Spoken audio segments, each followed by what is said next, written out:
ઉપલેટામાં શ્રી વિશ્વકર્મા ગુર્જર સુતાર જ્ઞાતિ મંડળ દ્વારા ભવ્ય કાર્યક્રમ સંપન્ન. વિદ્યાર્થીઓને નોટબુક વિતરણ અને સ્નેહમિલન યોજાયું. ઉપલેટા શ્રી વિશ્વકર્મા ગુર્જર સુતાર જ્ઞાતિ મંડળ ઉપલેટા દ્વારા રવિવાર તારીખ 7 જૂન 2026ના રોજ જ્ઞાતિ ભવન, રાજમોતીનગર, કાળાનાળા પાસે ભવ્ય અને બહુઆયામી કાર્યક્રમનું સફળ આયોજન કરવામાં આવ્યું હતું. શિક્ષણ, સંસ્કાર અને સામાજિક એકતાને પ્રોત્સાહન આપવાના ઉદ્દેશ સાથે યોજાયેલા આ કાર્યક્રમમાં મોટી સંખ્યામાં જ્ઞાતિજનો, વિદ્યાર્થીઓ, વાલીઓ અને વડીલો ઉત્સાહપૂર્વક જોડાયા હતા. કાર્યક્રમનો મુખ્ય આકર્ષણ જ્ઞાતિના તેજસ્વી વિદ્યાર્થીઓ માટે યોજાયેલ નોટબુક વિતરણ કાર્યક્રમ રહ્યો હતો. વિદ્યાર્થીઓના શૈક્ષણિક વિકાસને પ્રોત્સાહન મળે અને તેઓ વધુ ઉત્સાહ સાથે અભ્યાસ કરી શકે તે હેતુથી મંડળ દ્વારા ધોરણ અનુસાર ફૂલસ્કેપ ચોપડાઓ, નોટબુકનું વિતરણ કરવામાં આવ્યું હતું.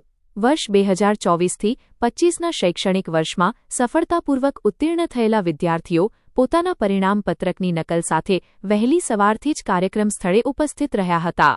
સવારે 9:30 વાગ્યાથી શરૂ થયેલો નોટબુક વિતરણ કાર્યક્રમ સાંજે 4:30 વાગ્યા સુધી સતત ચાલ્યો હતો. સમગ્ર દિવસ દરમિયાન વિદ્યાર્થીઓ અને તેમના વાલીઓનો ઉત્સાહ જોવા મળ્યો હતો. મોટી સંખ્યામાં પરિવારો આ યોજનાનો લાભ લેવા માટે પહોંચ્યા હતા. મંડળના કાર્યકરો અને સ્વયંસેવકોએ સુચારુ આયોજન દ્વારા તમામ વિદ્યાર્થીઓને સરળતાથી નોટબુક વિતરણની પ્રક્રિયા પૂર્ણ કરાવી હતી. શૈક્ષણિક પ્રવૃત્તિઓની સાથે જ્ઞાતિમાં એકતા, ભાઈચારો અને ધાર્મિક સંસ્કારો મજબૂત બને તે માટે પવિત્ર પુરુષોત્તમ માસ નિમિત્તે વિશેષ સ્નેહમિલન અને સત્સંગ કાર્યક્રમનું પણ આયોજન કરવામાં આવ્યું હતું. સવારે 10:30 વાગ્યે ભગવાન શ્રી વિશ્વકર્માજીની આરાધના સાથે ભક્તિમય સત્સંગનો પ્રારંભ થયો હતો. સત્સંગ દરમિયાન ભજન, કીર્તન અને ધાર્મિક પ્રવચનો દ્વારા ઉપસ્થિત જ્ઞાતિજનોને આધ્યાત્મિક માર્ગદર્શન આપવામાં આવ્યું હતું. ભક્તિમય વાતાવરણમાં સૌએ ભક્તિરસનો આનંદ માણ્યો હતો. ત્યારબાદ બપોરે તમામ જ્ઞાતિ પરિવારો માટે સામૂહિક ભોજન પ્રસાદ, મહાપ્રસાદનું સુંદર આયોજન કરવામાં આવ્યું હતું.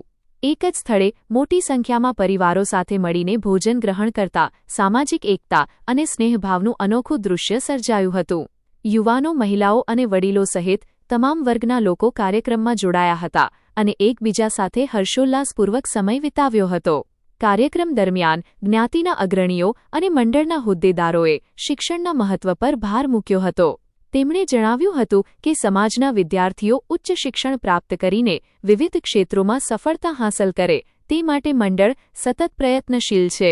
આવી પ્રવૃત્તિઓ દ્વારા વિદ્યાર્થીઓમાં અભ્યાસ પ્રત્યે પ્રેરણા અને આત્મવિશ્વાસ વધે છે. મંડળના કાર્યવાહક સમિતિના સભ્યોએ કાર્યક્રમને સફળ બનાવવા બદલ તમામ જ્ઞાતિજનોએ આપેલા સહયોગ માટે આભાર વ્યક્ત કર્યો હતો. તેમણે જણાવ્યું હતું કે સમાજના દરેક પરિવારે ઉત્સાહભેર હાજરી આપી કાર્યક્રમને યાદગાર બનાવ્યો છે. મોટી સંખ્યામાં ઉપસ્થિત રહેલા ભાઈઓ, બહેનો, યુવાનો અને વડીલોના સહયોગથી સમગ્ર કાર્યક્રમ ખૂબ જ શાંતિપૂર્ણ, સુવ્યવસ્થિત અને હર્ષોલ્લાસભર્યા વાતાવરણમાં સંપન્ન થયો હતો. શિક્ષણ અને સંસ્કારના સુંદર સમન્વયરૂપ આ કાર્યક્રમે જ્ઞાતિમાં એકતા, સંગઠન અને સામાજિક જવાબદારીની ભાવનાને વધુ મજબૂત બનાવી છે. ઉપસ્થિત જ્ઞાતિજનો દ્વારા પણ મંડળની આ પહેલને આવકારવામાં આવી હતી અને ભવિષ્યમાં આવી વધુ લોક કલ્યાણકારી પ્રવૃત્તિઓ યોજાય તેવી આશા વ્યક્ત કરવામાં આવી હતી.